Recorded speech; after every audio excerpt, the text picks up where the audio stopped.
In a quiet village at the edge of an endless desert, people lived simple lives, farming, trading, and gathering for prayer in a small masjid under the shade of ancient date palms. But in that same village, whispers began to spread. Whispers about a woman who spoke in strange voices, her eyes burning with a rage not her own. Her name was Safiya, and on a windy Thursday afternoon, she came face to face with Maulana Qareem. Maulana Qareem was a man known for his deep knowledge of the Quran, his humility, and his service to others.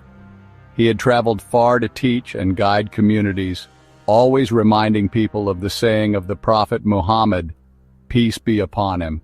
The most beloved of people to Allah are those who are most beneficial to others.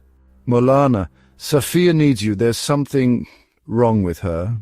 It is not like any illness we've seen. Her own family is afraid to be near her. All illnesses come from Allah's permission, and so does the cure. Lead me to her.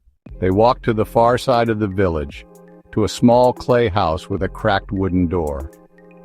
Inside, the air was heavy and stifling, as if the walls themselves were holding their breath. Safiya sat on the floor, her hair disheveled, her hands bound loosely with cloth.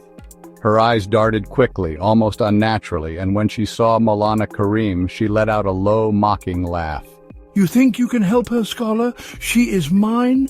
No soul belongs to anyone but Allah. You have no power except what He allows. Leave her by the name of Allah. The voice inside Safiya screamed, and she thrashed violently. Maulana Qareem motioned for the others to hold her gently but firmly so she wouldn't harm herself. He began to recite Ayat al-Kursi, slowly, deliberately, letting each word fill the room. With each verse, Safiya's body trembled, but her eyes began to flicker between rage and exhaustion. Safiya, can you hear me? You are safe. Allah is greater than any evil. Please, make it stop. But then, the mocking laugh returned, louder than before. When did this begin? She was alone for many nights, refusing to pray, becoming angry at everyone. Then she began talking in voices we didn't recognize.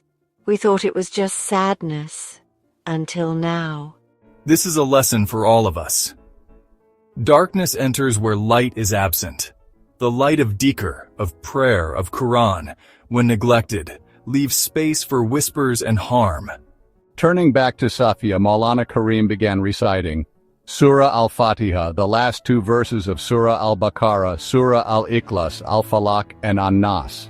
His voice was steady but firm, filled with conviction. I seek refuge in Allah, the Lord of the worlds. Leave her, for you have no right here. Finally, after hours of recitation and prayer, Safiya let out a loud cry and collapsed into quiet sobs. It's gone.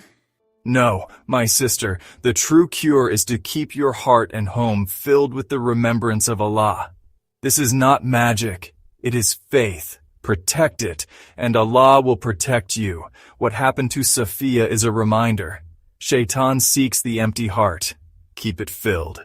With prayer, with Quran, with charity, with kindness. I will never miss my prayers again, Maulana. My life was empty before. I see that now.